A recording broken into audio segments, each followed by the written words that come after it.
말씀하소서 말씀하소서 주님의 통치 안에 나 살길 원해요. 비춰주소서 비춰주소서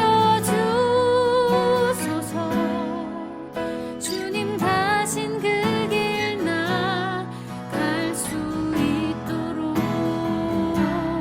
말씀하소서 말씀하소서 주님의 통치 안에 나 살길 원해요. 비춰주소서 비춰주소서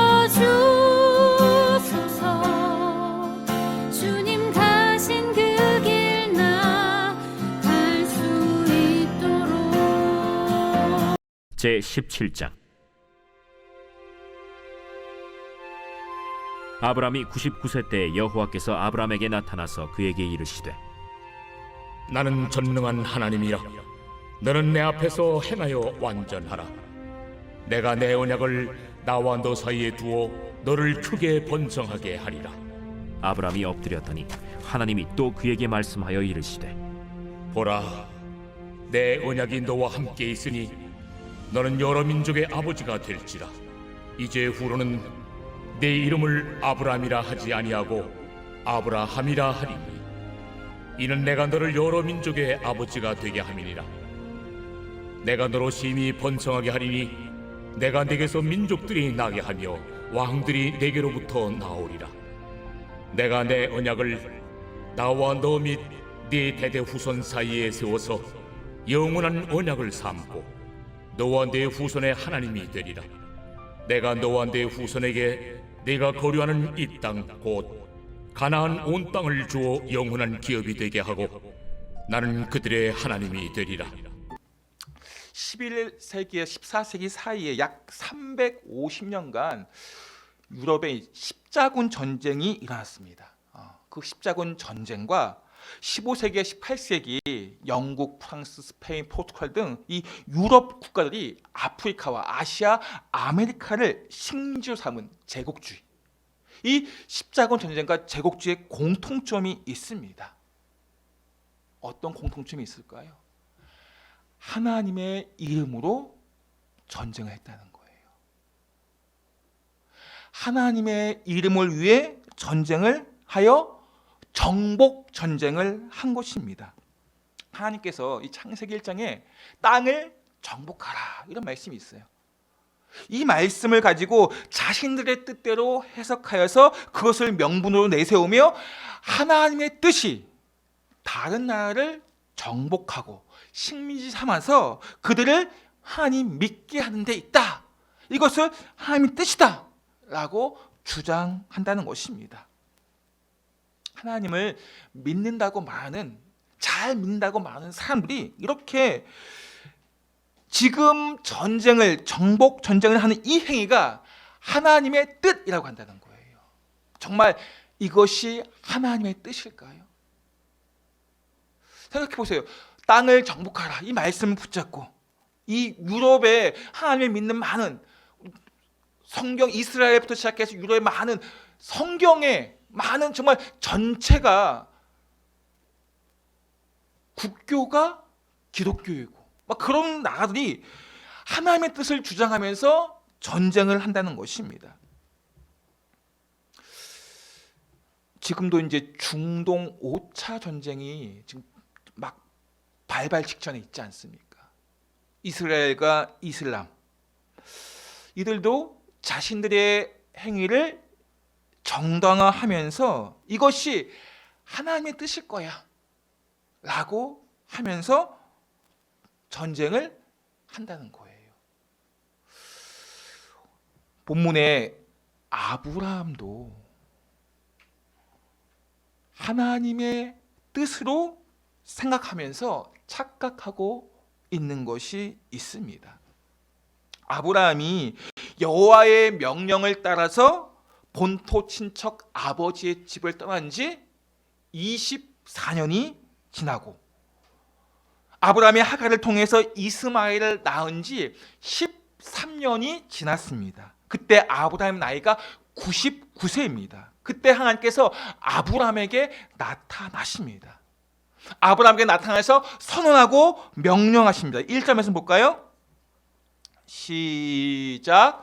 아브라함이 99세 때에 여호와께서 아브라함에게 나타나서 그에게 이르시되 나는 전능한 하나님이라 너는 내 앞에서 행하여 완전하라.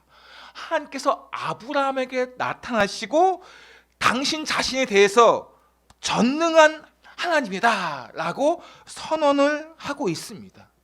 왜 하나님께서 아브라함에게 나타나신 것입니까? 본토 친척 아버지의 집을 약속을 따라서 갈대아 우르를 떠났습니다. 하나님께서 이제 아브라함에게 약속의 비전으로 하늘의 별과 같이 바다의 해변가의 모래와 같이 무성케 번성케 하겠다고 말씀하셨습니다. 이 약속을 들었습니다. 아브라함이. 이 약속을 들은 아브라함과 사라는 그런 꿈과 기대를 하겠죠. 그런데 몇십 년이 지나도 그 약속이 이루어지지 않는 거예요. 사라를 통해서 아이를 얻을 수 없게 됩니다. 그러자 사라도 불안하고 아브라함도 불안한 마음이 있어요. 그래서 사라가 자신의 여종 하갈을 통해서 자녀를 얻고자 한다는 것입니다. 이 사건은, 이 일은 고대 근동에서 종종 일어난 일이기 때문에 뭐 상식적인 그 당시에는 아주 상식적인 방법입니다. 그 결과 86세 나이에 아브라함이 아들을 얻게 됩니다. 86세 나이에 아들을 얻은 아브라함의 느낌, 아브라함의 기분은 어떨까요? 정말 엄청난 기쁨 아니겠습니까? 할아버지의 나이죠, 어떻게 보면. 그렇죠. 증조 할아버지. 우리 손주들 얻은 할아버지의 마음들 어떨까요? 할머니의 마음 정말 얼마나 사랑할까요? 물고 빨고 정말 그런 아끼고 사랑하지 않겠습니까? 그렇게 아끼고 전 마음을 다 준 이스마엘, 그것도 13년 그렇게 아브라함은 아끼고 사랑했습니다. 그럴 때 아브라함은 이 이스마엘이 약속의 자녀이지 않을까? 그런 생각이 들지 않을까요? 하나님께서 약속의 자녀를 주신다고 했는데 그 자녀를 통해서 하늘의 별과 같이 자기에게 자손들을 주신다고 했는데 그 약속의 성취가 이 이스마엘이 아닐까? 이것이 하나님의 뜻이 아닐까? 그렇게 지금 아브라함은 믿고 있는 가운데 있습니다. 그때 하나님께서 아브라함에게 나타나신 거예요. 그 이스마엘은 약속의 자녀가 아니다라고 하시는 것입니다. 하나님께서 친히 아브라함에게 나타나서 이스마엘은 약속의 자녀가 아니야. 그리고 이제 사라를 통해서 약속의 자녀를 얻게 될 것이다. 그것을 말씀하기 위해서 지금 하나님께서 아브라함에게 나타나신 것입니다. 아브라함이 이스마엘을 약속의 자녀로 생각한 것은 그래도 합당한 것 같아요. 우리가 볼 때에는 몇십 년간 약속 자녀를 주지 않았는데 이스마엘을 얻었습니다. 그렇기 때문에 10년, 20년 지나도 자녀를 얻지 못하고 지금 자기 나이는 이제 99세예요. 사라의 나이는 89세입니다. 어떻게 자녀를 얻을 수 있겠습니까? 그러니 이스마엘이 약속의 자녀가 아닐까? 그렇게 믿게 되는 거예요. 그런 가운데 하나님께서 이스마엘은 약속의 자녀가 아니라 말씀하시고 자신을 드러내십니다. 나는 전능한 하나님이라. 우리가 엘샤다이. 모든 어떤 상황인들 만족해 하시는, 충족시킬 수 있는 전능한 하나님이다 라고 자신을 드러내십니다. 지금 너의 상황이 불가능한 것처럼 보인다. 사람들이 생각할 때 99세의 나이고 89세의 나이면 어떻게 자녀를 얻을 수 있겠습니까? 그 불가능한 상황 상황 속에서 믿음이 약해지고 약속을 바라보지 못하는 아브라함에게 자신을 드러내면서 다시 약속을 바라보게 하시는 거예요. 나는 전능한 하나님이다. 이 아브라함에게 말씀하시고 나타내신 하나님은 지금 저와 여러분에게도 말씀하고 있어요. 그 당시에는 말씀이 이렇게 우리 문자적으로 없었기 때문에 하나님께서 직접적으로 환상으로 보여주시기도 하고 직접 말씀하시기도 하지만 지금은 말씀이 있잖아요. 이 하나님의 말씀을 통해서 우리에게 지금 아브라함에게 하신 그 말씀, 그 불가능한 상황 속에서 내가 어떤 존재인가를 보여주시는 거예요. 하나님께서 나는 전능한 하나님이다. 우리가 믿고 있는 하나님은 전능한 하나님이심을 믿으시기 바랍니다. 우리가 현실이라는 거대한 벽 앞에 낙심하고 절망할 때가 있지 않습니까? 힘들고 공감 속에 이 문제를 어떻게 해결하지? 라고 하면서 답답할 때가 있지 않습니까? 그때 하나님께서 말씀하시는 것입니다. 나는 전능한 하나님이다. 이 하나님을 우리가 만나야 된다는 것입니다.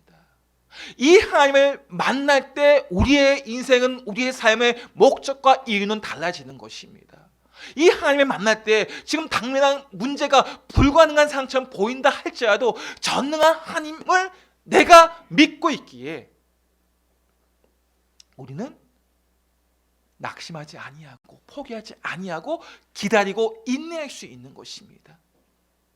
전능한 하나님, 모든 것을 역전시킬 수 있는 하나님, 모든 것을 가능케 하신 하나님, 이 하나님을 우리가 바르게 믿는다면 우리의 삶은 어떤 상황에 놓여 있다 할지라도, 인간적으로 불가능해 보인다 할지라도 우리 하나님을 내가 바르게 믿기만 한다면 우리의 삶의 태도와 모습은 달라질 수 있다는 것입니다. 이 하나님을 우리가 오늘도 만나시고 붙잡는 은혜가 있기를 바랍니다. 하나님께서는 그렇다면 이제 어떻게 이 약속을 성취해 나가실까요? 아브라함에게 약속을 하셨습니다. 그 약속을 이루어 주십니다. 그런데 그걸 어떻게 성취해 나가실까요? 아브라함이 지금 불가능한 상황 속에 있습니다. 그래서 낙심하고 절망하고 약속을 바라보지 못하고 있는 이 아브라함에게 약속을 바라볼 수 있도록 하나님께서 나타나시고 그를 깨우셨습니다. 그리고 약속을 성취하기 위해서 명령하십니다. 전능하신 하나님께서 아브라함에게 하신 명령은 무엇입니까? 우리 1절 번째 말씀 볼까요?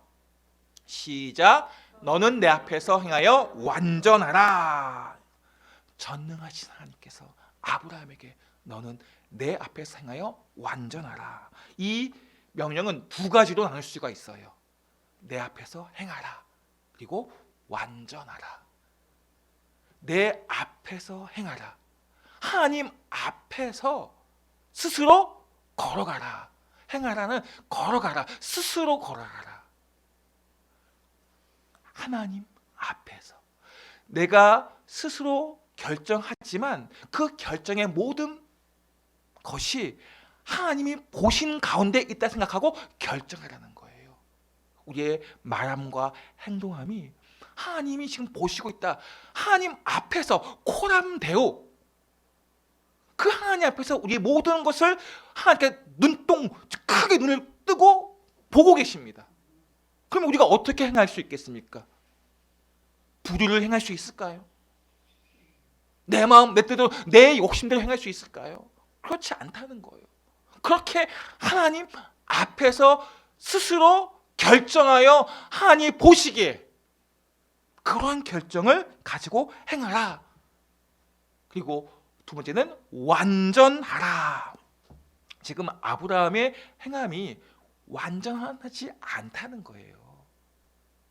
어떤 모습이? 이스마엘을, 그러니까 하갈을 택하여서 하갈을 통해서 자녀를 얻는 그 방법이 온전하지 않다는 거예요. 하나님께서 아브라함에게 완전하라. 이것은 하나님이 보시기에 온전할 수 있도록 그 온전한 삶을 추구하는 그러한 삶을 향해 나아가야 된다는 것입니다. 어떻게? 우리의 삶을 돌아보면서. 우리는 실수가 많잖아요. 연약하잖아요. 그렇기 때문에 계속해서 돌아보셔야 돼요. 나의 삶을 돌아보셔야 된다는 것입니다. 그리고 하나님께 예배를 드리는데 온전한 예배, 산제사, 흠이 없는 제사. 저희도 말씀드렸죠. 그러니까 주일을 드리지는 예배가 흠이 없는 예배가 되기 위해서는 어떻게 해야 됩니까? 준비해야 된다고 했잖아요. 그래서 흠이 있는지 없는지, 이게 이 동물 제사를 드리는데 흠이 있는지 없는지는 계속 그 동물을 돌아봐야죠. 그렇죠? 이 동물이 흠이 있나, 어디 아픈 데가 있는 것은 아닌가 돌아보아야 됩니다. 그럴 때 이 제물이 흠이 없는 제물이 되고 흠이 없는 제사가 되는 것입니다. 그렇게 계속적으로 우리는 흠이 없는 제사가 되기 위해서 온전함을 추구해야 한다는 것입니다. 이러한 명령에 순종하며 나아갈 때 우리의 삶을 통해 하나님께서 약속을 이루어 가심을 우리 눈으로 볼 수 있는 것입니다. 우리에게 아브라함에게 하신 명령이 바로 우리에게 하신 명령이잖아요. 그 아브라함에게 하나님 앞에서 우리의 모든 결정이 하나님 앞에서 행하는 결정이 되고, 온전함을 추구하기 위해서 우리 자신을 말씀으로 돌아보는, 매일매일 점검하는 가운데 흠이 없는 제사를 드리는 이러한 삶을 통해서 하나님께서 영광 받으시고, 그러한 삶이 우리가 성숙한 삶으로 나아가는 길입니다. 가만히 있으면 우리가 잘하는 게 아니에요. 우리가 육신이 자라기 위해서 먹고 마시고 하잖아요. 건강한 것들을 먹잖아요. 마찬가지 우리 영이 자라기 위해서도 우리가 건강한 훈련을 하셔야 돼요. 영적으로.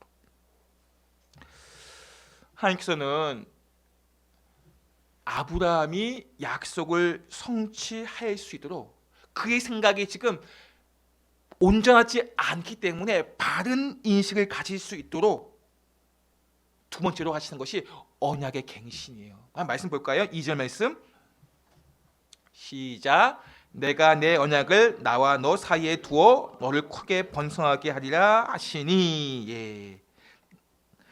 내가 내 언약을 나와 너 사이에 두어. 그러니까 아브라함과 하나님 사이에 이제 언약을 맺습니다. 근데 보시면 하나님께서 내 언약이라고 했어요. 너와 내가 하는 우리 언약이 아니고 내 언약이라고 하십니다. 하나님께서 주체적으로, 주권적으로 약속하시는 일방적인, 그러니까 쌍방 언약이 아닌, 그러니까 쌍무 언약이에요. 쌍무 언약. 일방적인 편무 언약이라는 것입니다. 하나님께서만 약속하시는 거예요. 아니, 하나님께서만 그 약속을 이루기 위해서 행하시는 것입니다. 우리 지난번 첫 번째로 하나님께서 아브라함과 약속을 하시기 위해서 창세기 15장 17절 말씀 보시면 이런 말씀이 있어요. 시작. 해가 져서 어두울 때 연기나는 화로가 보이며 타는 횃불이 쪼갠 고기 사이로 지나더라. 타는 횃불이 쪼갠 고기 사이로 지나더라. 고대 근동의 약속, 언약을 체크하는 방법이라고 했잖아요. 무엇이? 약속할 때 동물을 쪼갭니다. 그리고 계약 당사자가 그 쪼개진 동물 사이로 지나가는 거예요. 약속을 지키지 않으면 이 쪼개진 동물처럼 네 몸을 쪼개겠다는 거예요. 이게 약속하는 고대 근동의 방법이었습니다. 약속을 지키지 않으면 몸을 쪼개지는 거예요. 좀 끔찍하지만 약속을 지켜야 된다는 거잖아요. 네가 약속을 안 지키면 몸이 쪼개진다는 거예요. 하나님과 아브라함이 약속을 합니다. 근데 유한한 인간은 약속을 깨트릴 수가 있어요. 그래서 하나님께서는 아브라함이 잠든 사이에 하나님께서 쪼갠 고기 사이로 하나님께서만 지나가신 거예요. 그걸 편무 언약이라고 합니다. 하나님께서 이렇게 내 언약, 이 약속을 통해서 하나님께서 아브라함이 약속을 성취할 수 있도록 내 언약을 통해서 하나님께서 이 언약을 이루심을 말씀하고 있는 것입니다. 인간은 유한한 존재이기 때문에 약속을 이룰 수 없지만 우리 하나님은 전능하신 하나님이기 때문에 언제나 그 약속을 이룰 수 있습니다. 그 하나님께서 오늘도 우리와의 약속을 지키시기 위해서 일하고 계셔요. 하나님의 열심 속에 나와의 약속을 지키시기 위해서 일하고 계십니다. 우리는 그 약속을 붙잡고 우리가 살아가야 한다는 것입니다. 하나님께서 아브라함에게 하신 약속이 무엇이었습니까? 그 약속은 2절과 6절 말씀 보시면 너를 크게 번성하게 하리라. 내가 너로 심히 번성하게 하리니, 이 약속입니다. 하나님께서 아브라함에게 내가 하늘의 별과 같이 바다의 모래알 같이 너의 자손을 크게 심히 번성케 하겠다. 이 약속을 몇 번이나 하신지 몰라요. 12장에 하나님께서 처음 아브라함에 나타나서 약속을 주셨어요. 또 하나님께서 아브라함에게 또 약속을 언제 주셨습니까? 조카 롯과 작별할 때에도 또 이 약속을 주셨어요. 그리고 후사가 없을 때 종을, 다메섹 엘리에셀이라는 종을 자기의 후사로 삼으려고 했습니다. 그때도 하나님께서 아브라함에게 약속을 주셨어요. 오늘 본문에도 반복적으로 이 약속을 주십니다. 내가 너를 크게 번성하게 하겠다. 계속해서요, 아브라함은 인간적인 방법으로 약속을 이루려 했습니다. 하나님의 전능하심을 바라보지 못하고 그가 인간적인 방법으로 취했기 때문에 하나님께서 다시 그 약속을 반복적으로 보여주시면서 강조하고 계신 것입니다. 내가 이 약속을 이루겠다라고 보여주고 있는 거예요. 생각해 보세요. 내가 약속하겠다 말했는데 불구하고 이 사람이 그 약속을 바라보지 못하고 있다면, 그리고 다르게 살고 있다면 나는 속상해하면서 네가 약속 어겼으니까 나도 약속 깰 거야, 이렇게 하지 않을까요? 네가 먼저 약속 깼으니까 나도 약속 지키지 않을 거야. 근데 우리 하나님은 그렇지 않다는 거예요. 네가 약속을 바라보지 않고 있음에도 그 약속을 바라볼 수 있도록 말씀하고 우리의 영혼을 깨우신다는 것입니다. 우리를 긍휼히 여기시고 네가 약속을 바라보고 있지 않지만 다시 너에게 말씀을 통해 약속을 바라볼 수 있도록 너의 시선을 내가 바꾸도록 할 것이다 라고 말씀하고 있다는 것입니다. 우리는 하나님의 긍휼하심과 사랑을 통해서 우리의 시선을 약속을 바라보셔야 돼요. 하나님께서 나에게 주신 약속이 무엇인가를 생각해 보시고 그 약속을 붙잡고 나아가야 한다는 것입니다. 우리는 이렇게 우리에게 약속을 주시는, 그것도 영원한 약속을 주시는 그 하나님을 사랑하고 그 하나님 안에 거하고자 하는 믿음으로 반응하는 우리 모두 되시기를 예수님 축복합니다. 하나님께서는 아브라함의 약속을 성취하기 위해서 확증하는 증거를 보여주십니다. 그 증거가 무엇입니까? 이름을 바꿔주셔요. 아브라함에서 아브라함으로. 우리 4절 5절 말씀 볼까요? 시작. 보라, 내 언약이 너와 함께 있으니 너는 여러 민족의 아버지가 될지라. 이제후로는 내 이름을 아브라함이라 하지 아니하고 아브라함이라 하리니 이는 내가 너를 여러 민족의 아버지가 되게 함이니라. 아멘. 하나님께서 아브라함을 여러 민족의 아버지가 되게 할 것이다. 아브라함의 뜻은 존귀하신 아버지. 아마 데라가 이 아들이 좀 존귀한 자가 되었으면 하겠, 그런 의미를 가지고 존귀한 아버지라는 뜻의 아브라함이라고 이름을 지었습니다. 근데 우리 하나님께서 그 이름을 아브라함에서 아브라함으로 바꾸신 것입니다. 여러 민족의 열국의 아버지가 될 것임을 선포하신 것입니다. 하나님의 선포는, 전능하신 하나님의 선포는 미래에 이루어질 일이지만 이미 이루어진 것이나 마찬가지예요. 그래서 지금 이 말씀의 이 단어가 현재형으로 쓰여진 거예요. 열국의 여러 민족의 아버지. 지금은 아니잖아요. 아브라함 당시에는 아니었습니다. 그러나 지금 중동 전쟁을 하고 있는 이스라엘이나 아랍 국가는 다 아브라함의 자손들이에요. 열국의 여러 민족의 아버지. 하나님께서 약속을 성취하셨습니다. 그리고 아랍이나 이스라엘이나 가장 존경하는 분 하면 인물하면 아브라함으로 보고 있습니다. 존귀한 아버지가 된 거예요. 이스라엘에. 하나님께서는 아브라함, 이스라엘의 존귀한 아버지가 되실 뿐만이 아니라 열국의 열방의 여러 민족의 아버지가 되도록 그 약속을 성취하셨다는 것입니다. 이렇게 우리 하나님께서는 아브라함 두 이름의 그 약속을 이루어주시고 새로운 삶을, 성숙한 삶을, 믿음의 삶을 살아갈 수 있도록 하나님께서 그 약속을 이루어 가셨다는 것입니다. 이 약속은 저와 여러분에게도 동일하게 이루시는 약속이에요. 아브라함이 살아있을 때 열국의 아버지, 여러 민족의 아버지라고 하나님께서 그 이름을 바꾸셨지만 물론 그 당시에는 이루어지지 않았어요. 그러나 지금 그 약속은 성취되었다는 것을 우리는 알 수 있지 않습니까? 마찬가지에 지금 나에게 하신 약속이 당장에 이루어지지 않았다 할지라도 그 약속은 성취되어지는 약속임을 믿으시기 바랍니다. 저에게 우리의 이름을 하나님께서 나의 이름이 있지 않습니까? 그 이름의 뜻도 있습니다.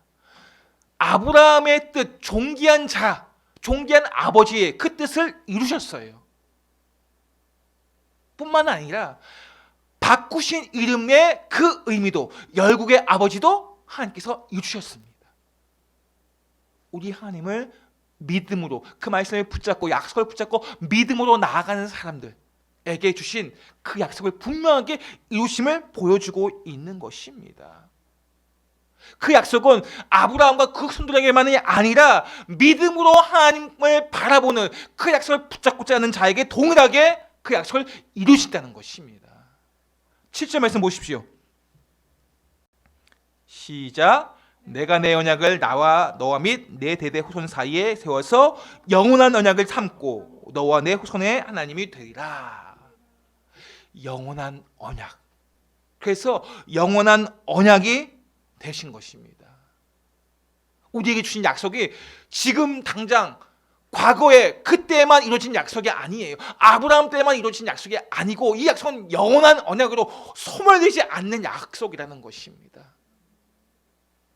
우리는 힘들고 어려운 가운데 있다 할지라도 그 약속을 이루신 하나님께서는 지금 당면한 문제 앞에 우리가 낙심하지 아니하고 절망하지 아니하고 그 약속을 바라볼 때 분명히 그 약속을 성취하시는 영원하신 하나님, 영원한 언약을 이루시는 하나님이심을 우리에게 보여주고 있는 것입니다. 누구도 막을 수 없는, 시간도 제한받지 않습니다. 이 약속의 성취는 영원한 언약이 되어서 우리에게 그 약속을 이루시는 하나님이심을 보여주고 있는 것입니다. 우리는 그리스도인이라는 새로운 우리의 호칭이 있어요. 나의 이름, 나의 본명이 있지만 또 그리스도인이라는 새로운 호칭이 있습니다. 그 그리스도인이라는 새로운 호칭을 통해서 우리 하나님께서 저와 여러분에게 새로운 삶을 살게 하시고 그 가운데 놀라운 약속의 성취를 이루게 하신다는 것입니다. 우리가 주님을 닮아가고자 하고 주의 뜻을 이루고자 할 때 우리의 삶을 새로운 삶으로 바꿔주신다는 거예요. 이제 말씀을 정리합니다. 아브라함으로 여러 나라의 아버지로 열국의 아버지로 번성케 하신 그 약속을 이루신 하나님께서 영원한 기업을 그 약속을 붙잡는 자들에게 주셨다는 것입니다. 우리 말씀 볼까요? 8절 말씀 시작. 내가 너와 함께 내 후손에게 내가 거류하는 이 땅 곧 가나안 온 땅을 주어 영원한 기업이 되게 하고 나는 그들의 하나님이 되리라. 아멘. 영원한 언약을 이루시는 하나님께서 또 영원한 기업을 주심을 말씀하고 있습니다. 이 이스라엘 백성에게 주신 가나안 땅, 젖과 꿀이 흐르는 땅, 정말 풍성한 땅이죠. 약속의 땅입니다. 그러나 이 가나안 땅은 상징적인 땅이에요. 그 땅은 물질적이면 영원하지 않아요. 물론 이 땅에 있는, 그러니까 이 세상에 있는 것 중에 땅이라는 것은 좀 영원한 개념이 있잖아요. 그래서 땅을 사는 거 아니겠습니까? 왜 땅을 투기합니까? 그것은 그래도 영원하다 생각하기 때문에 그래요. 건물은 무너지고 뭐 다 바뀔 수 있죠. 땅은 영원하다 생각하기 때문에. 그러나 이 땅도 영원하지 않아요. 우리 하나님께서 영원한 기업, 이 가나안 온 땅은 상징적인 도구예요. 무엇에 대한? 하나님의 나라에 대한 상징적인 의미를 가지고 있어요. 젖과 꿀이 있는 가나안 땅, 그 땅이 영원한 기업, 영원한 기업은 하나님의 나라, 사라지지 않는 땅, 사라지지 않는 나라, 그것을 약속을 붙잡는 자에게 주신다는 것입니다. 영원한 기업이 우리에게 주신다는 그 약속은 우리가 영원한 약속을 받은 자에게 주시는 거예요. 영원한 약속을 받은 자, 그 사람에게 영원한 기업이 되게 하겠다라고 말씀하고 있습니다. 우리는 영원한 언약을 받은 자이고 또한 영원한 기업을 받은 자임을 믿으시기 바랍니다. 그렇다면 이 땅에서 우리의 삶이 어떤 환경이든 어떤 어려움이 있든 어떤 불가능한 상황이 놓여 있든 우리가 절망하지 않을 수 있는 거예요. 우리는 영원한 언약을 받은 자이고 나에게 영원한 기업을 주시겠다고 약속하셨기 때문에 우리는 그것이 우리의 소망이 되기 때문에 이 땅에 그 어떤 상황이든 그 어떤 삶이든 우리가 좌지우지되지 않는 것이고 흔들리지 않을 수 있는 것입니다. 오늘 우리가 이 영원한 언약, 그 영원한 언약을 이어받은 자로서 영원한 기업을 우리에게 주신 하나님, 그 하나님을 끝까지 바라보고 그 약속을 의지하면서 이 땅에 소망을 두는 삶이 아니라 한 나라의 소망을 두는 우리 모두가 되시기를 예수님을 축복합니다.